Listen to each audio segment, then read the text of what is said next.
अस्सलामुअलैकुम दोस्तों, क्या हाल है? ठीक ठाक हो? ਤੁਸੀਂ ਵੇਖ ਰਹੇ ਨੇ YouTube channel ਸਾजिद TV HD।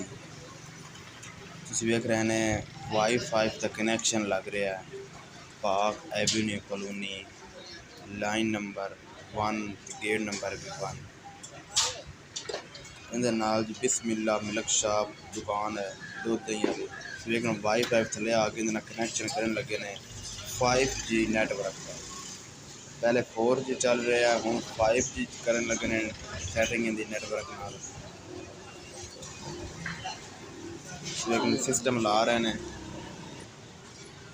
5G का।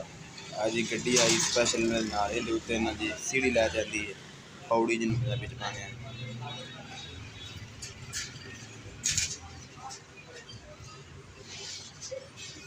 आज नाल साइड ते भैया वेख रहे हैं कनैक्शन ला रहे हैं 5G का।